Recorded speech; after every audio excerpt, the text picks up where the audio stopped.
Bismillahirrahmanirrahim. Assalamualaikum warahmatullahi wabarakatuh. Kawan-kawan, selamat berjumpa kembali dengan channel YouTube Rahmat Heldi HS. Perlu diinformasikan, channel YouTube Rahmat Heldi HS kali ini kita akan membahas soal-soal yang ada di latihan modul seri P3K atau ASN tahun 2021. Materi sebelumnya kita sudah membahas tentang soal tata bahasa. Nah, kali ini kita akan membahas tentang soal semantik. Jangan lupa kawan-kawan untuk like, komen, dan subscribe terlebih dahulu karena channel ini akan membahas tentang soal-soal P3K dan ASN tahun 2021. Karena subscribe itu gratis ya. Silahkan subscribe terlebih dahulu kawan-kawan. Baik kawan-kawan semua, bahwa kita akan berangkat dari pengertian semantik terlebih dahulu ya kawan-kawan. Di sini dijelaskan bahwa pengertian semantik adalah cabang dari linguistik yang menyelidiki tentang makna bahasa.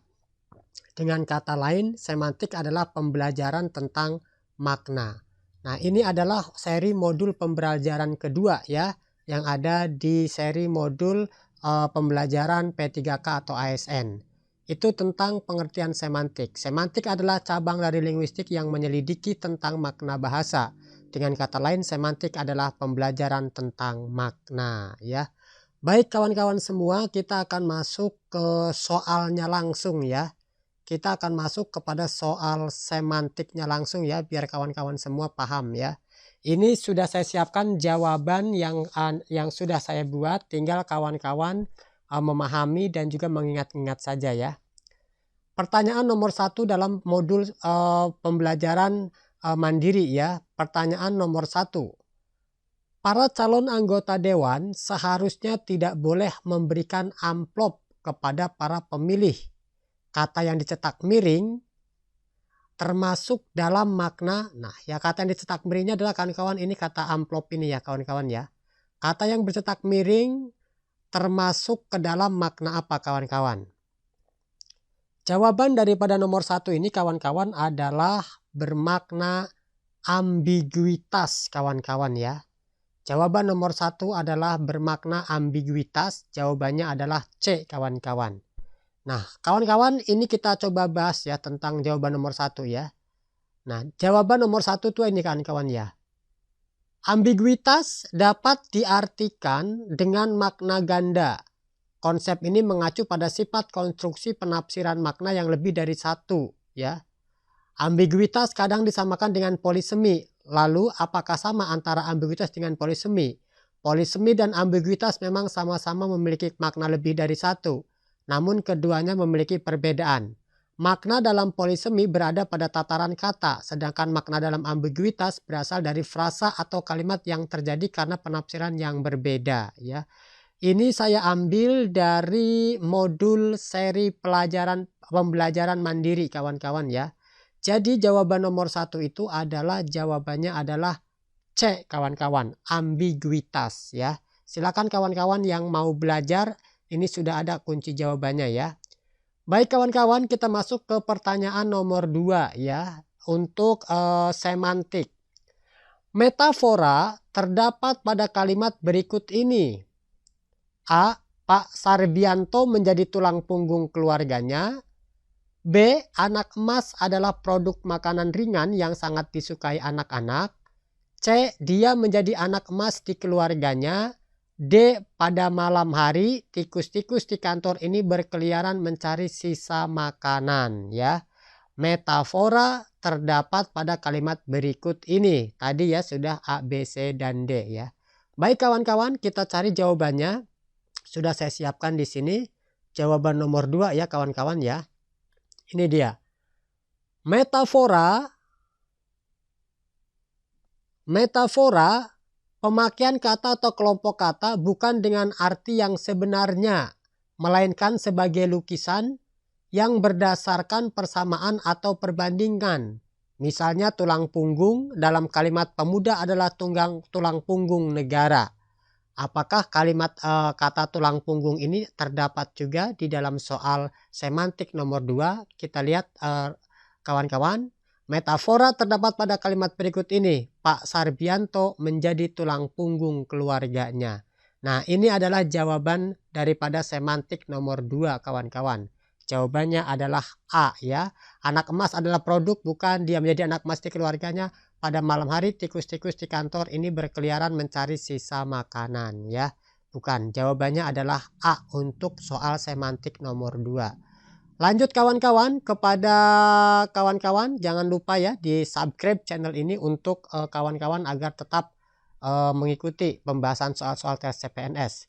Nomor 3 kawan-kawan, perhatikan percakapan berikut. Najwa, Anda sendiri masih punya ambisi politik, Pak?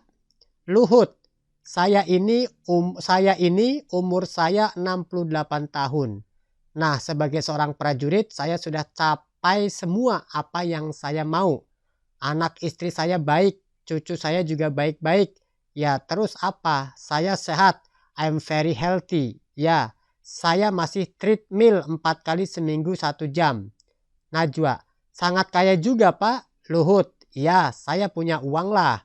Najwa, hahaha. Menarik, menarik. Saya ada laporan harta kekayaan Pak Luhut. Nanti kita buka-bukaan.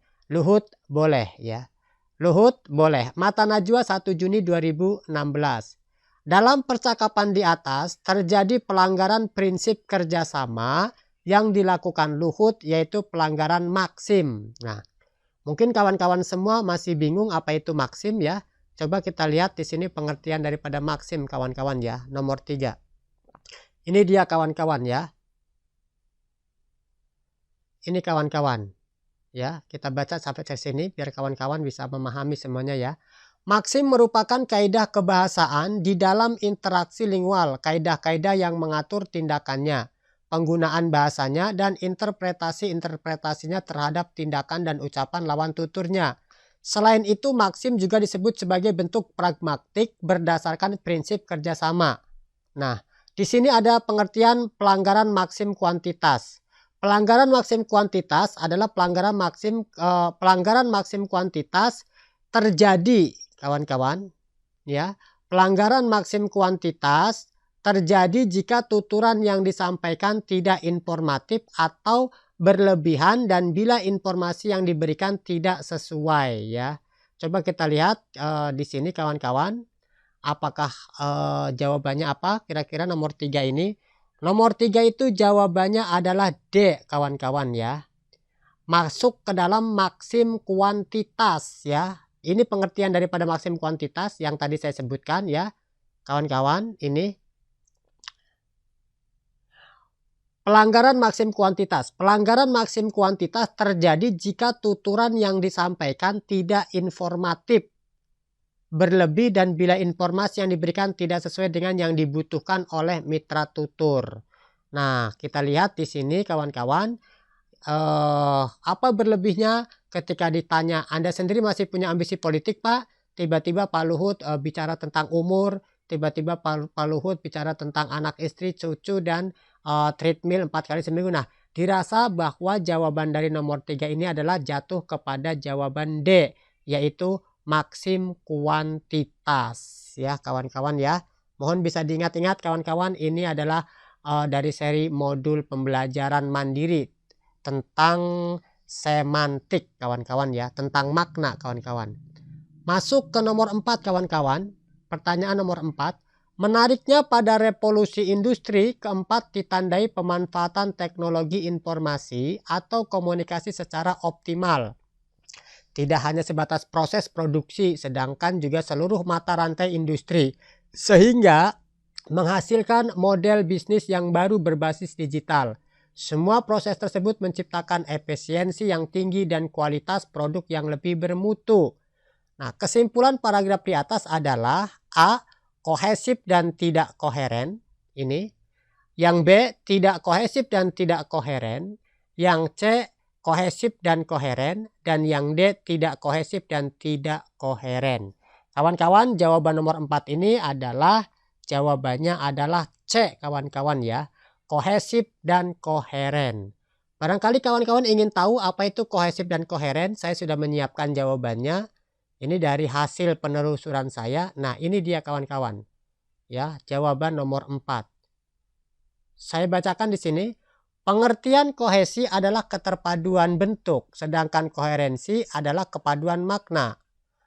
Teks atau wacana yang kohesif berarti setiap unsur lahirnya terpadu secara internal dalam suatu teks tersebut ya. Ini jawabannya adalah kawan-kawan untuk nomor 4.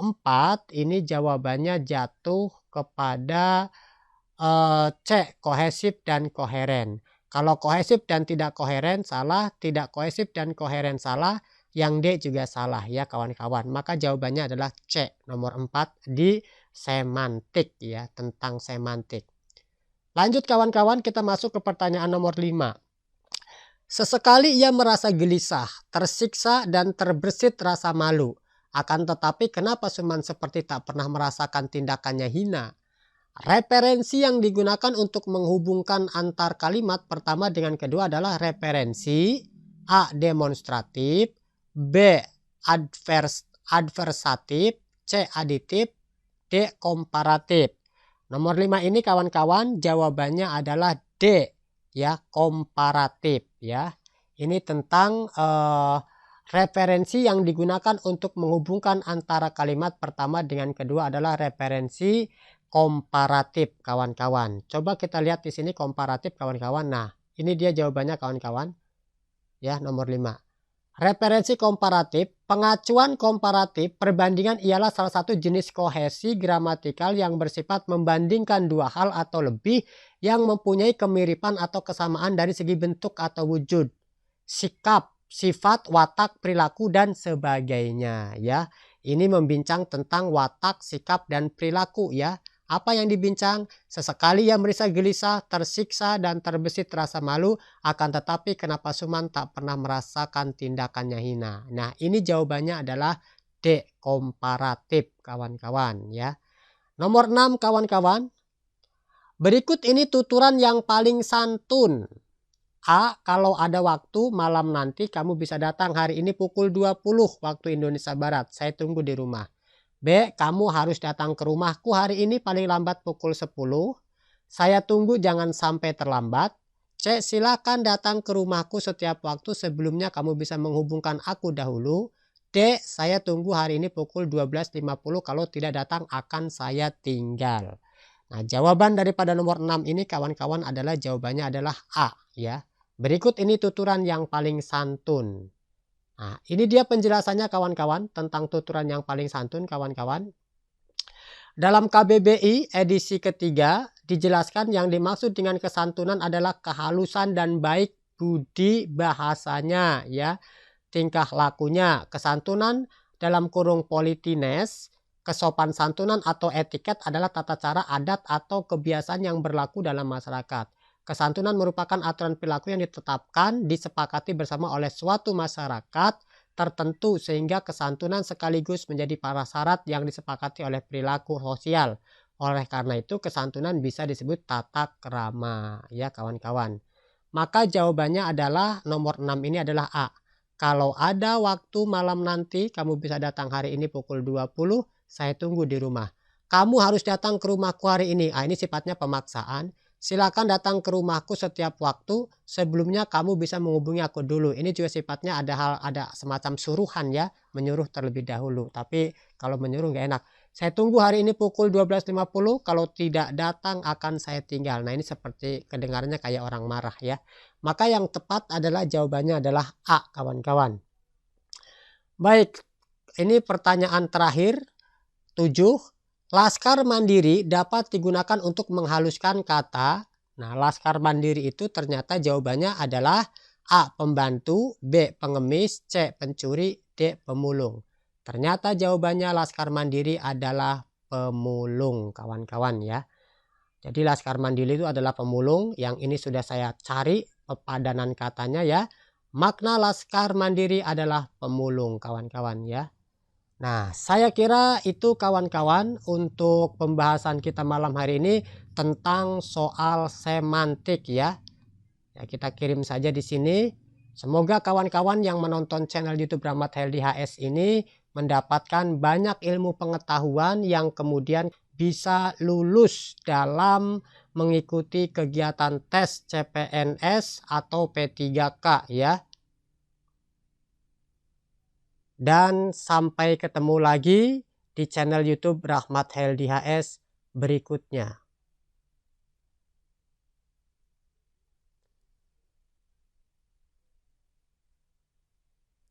Wassalamualaikum warahmatullahi wabarakatuh.